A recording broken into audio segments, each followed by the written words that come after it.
هبت نفحات أنسية فشد البلبل ألف تحية وبدا আসসালামু البدر আলাইকুম ওরহমতুল্লাহ। মুসলিম ইঞ্জিনিয়ার্স একাডেমিতে তোমাদের সবাইকে স্বাগত জানাচ্ছি। মেকানিক্যাল ইঞ্জিনিয়ারিং নামটা শুনলেই অনেকের চোখের সামনে ভেসে ওঠে ইঞ্জিন, গিয়ার, ফ্যাক্টরি, এয়ারক্রাফট, কিংবা অনেকের চোখে ভেসে উঠতে পারে ঘেমে নিয়ে একাকার হওয়া একদল মানুষ। কিন্তু বাস্তবতা আসলে কি? আবার অনেকে এটাও মনে করতে পারে যে সারাদিন ড্রয়িং, তারপরে সিলিন্ডার এসব নিয়ে কাজ করতে হয়।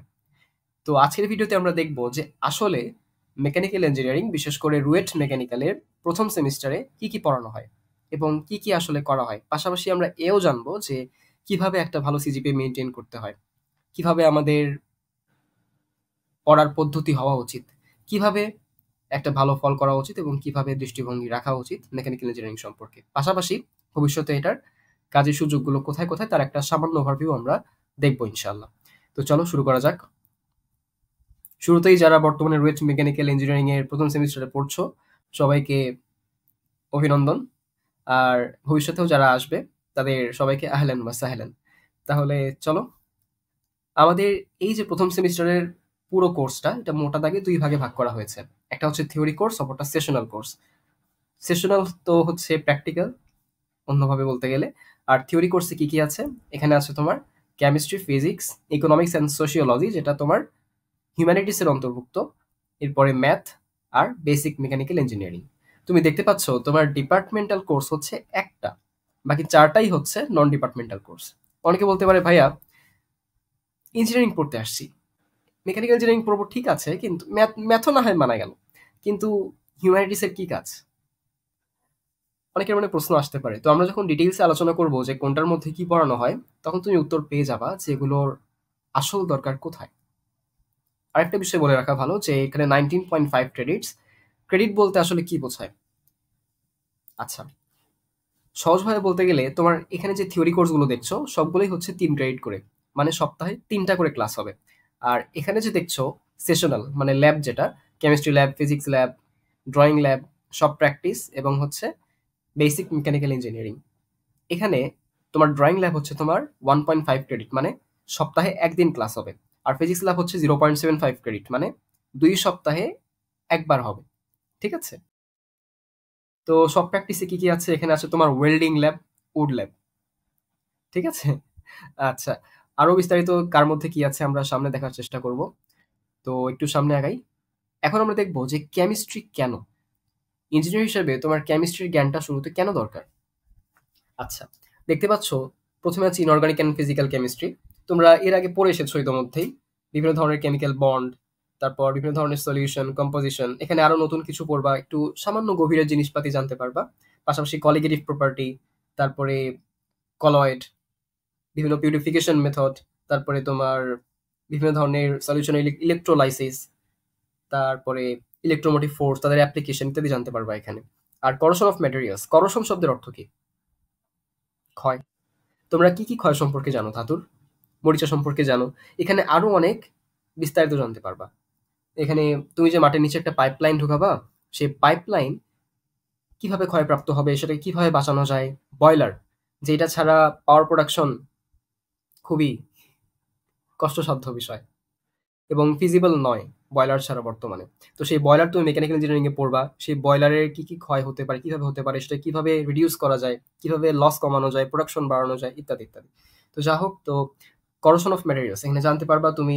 Corrosion prevention method, design improvement, corrosion inhibitor সম্পর্কে জানতে পারবা, ক্যাথোডিক অ্যানোডিক প্রোটেকশন ইত্যাদি অনেক সম্পর্কে জানতে পারবা। তো বিস্তারিত আর না বলি। এরপরে হচ্ছে ফিজিক্স। তোমরা ইতোমধ্যেই এইচএসসি 24 নিউক্লিয়ার ফিজিক্স এবং অ্যাটমিক ফিজিক্স পড়েছো। তোমাদের সিলেবাসে হয়তো অপটিক্স এবং ম্যাগনেটিজম ছিল না। তো তোমাদের এইখানে এই দুটোতে খুব বেশি গুরুত্ব দিতে হবে, যেহেতু তোমরা আগে পড়োনি। এগুলোর পেছনে সময় দিতে হবে আর কি। আর আগে পড়ে থাকলে তো খুবই ভালো। আর অপটিক্সে কি পড়ানো হবে?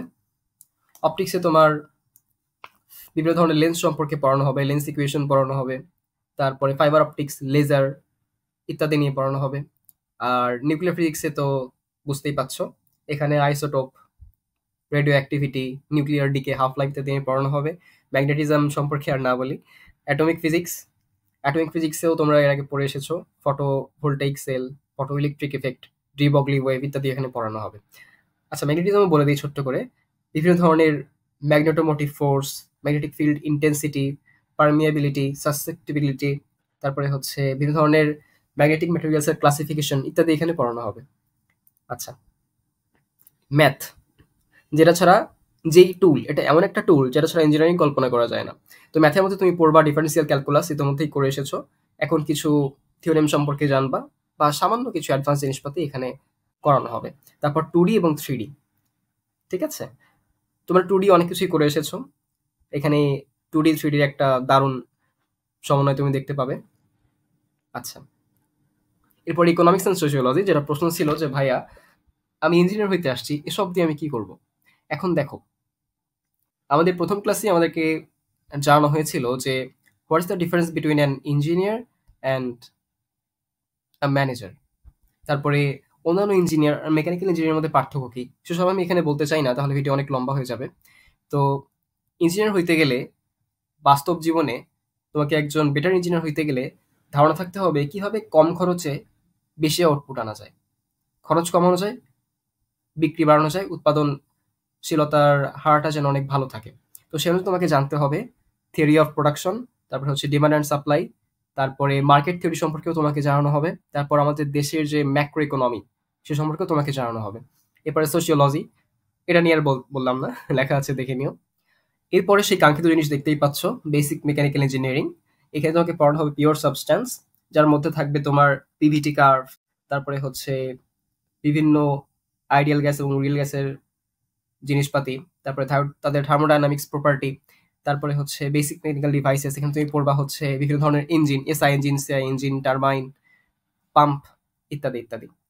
তারপরে mixture of gases and vapour, এখানে তুমি আর্দ্রতা মিতি সম্পর্কে জানতে পারবা। সাইক্রোমেট্রি, যেটা আমাদের এয়ার কন্ডিশনিং এর জন্য, এই যে HVAC system, heating, ventilation, air conditioning, এইখানে এটার গুরুত্ব অনেক অনেক অনেক বেশি।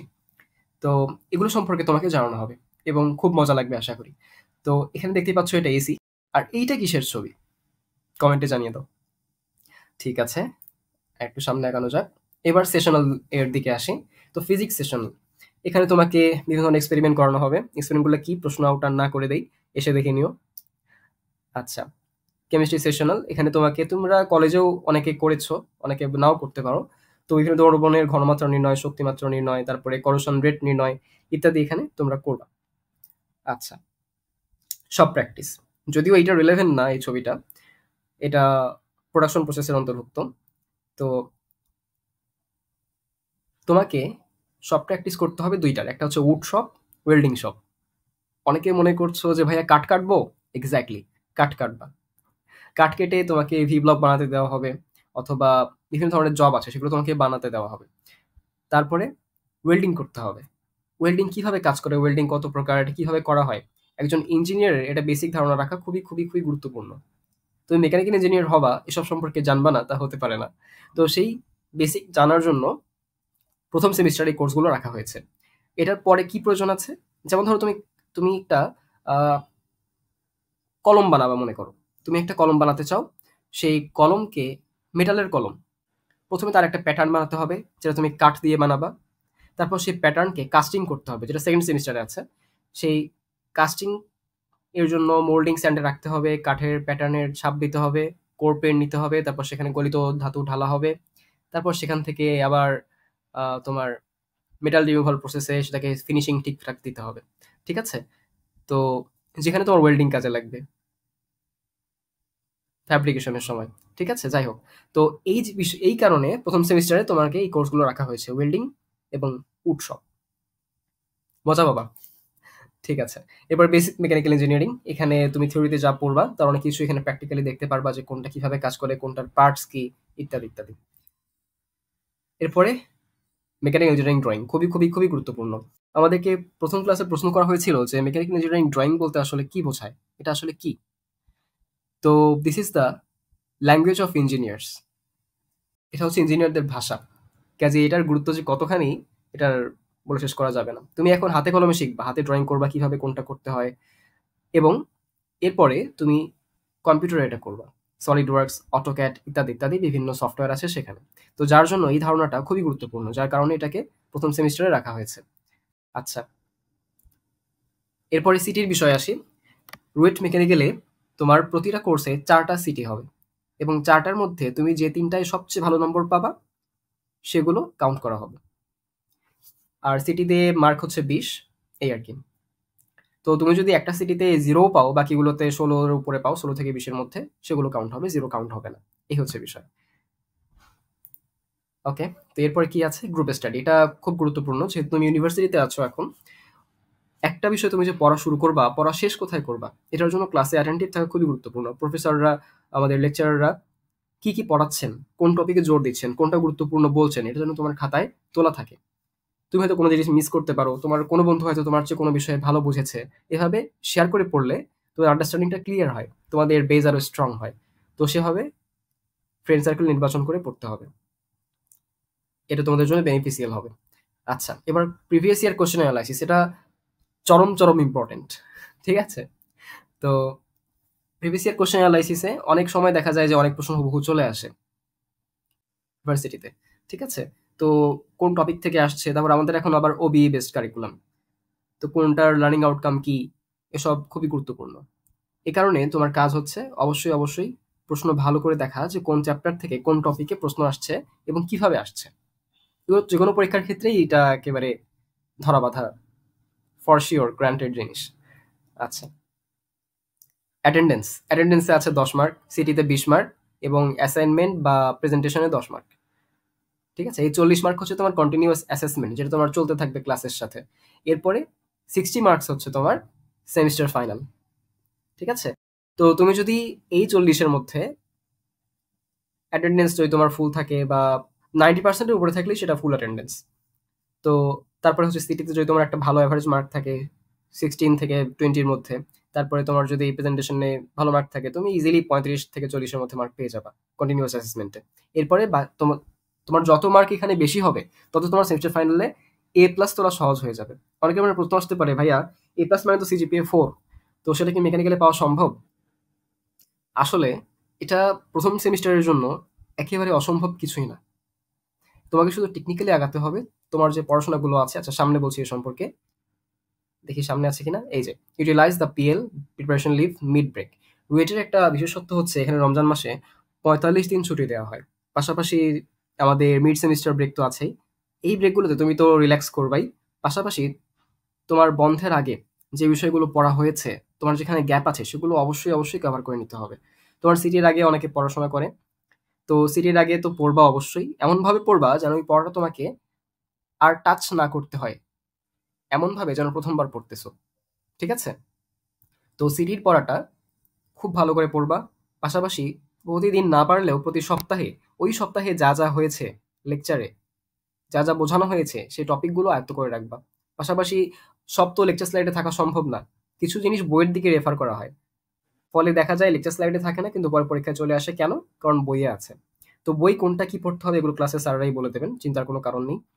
তো চেষ্টা করবে একটু একটু করে প্রতি সপ্তাহে বইয়ের জিনিসপাতি দেখে রাখার, তাহলে তোমার জন্য পরবর্তীতে গিয়ে সহজ হবে। নাহলে দেখা যাবে পরীক্ষার আগে যখন অনেকে রিভাইজ করছে, তখন তুমি প্রথমবার টপিকটা বুঝতেছো, হয়তো কোনোভাবে তুমি কমপ্লিট করে ফেলবা, কিন্তু তোমার বেসিকটা বা কনফিডেন্স ওইভাবে আসবে না। তোমার বিষয়গুলো যত কঠিন না, তোমাকে তার চেয়ে বেশি কঠিন লাগবে। এই কারণে শুরু থেকে পড়ে রাখলে তোমার জন্য বিষয়গুলো আয়ত্ত করা সহজ হবে, ঠিক আছে?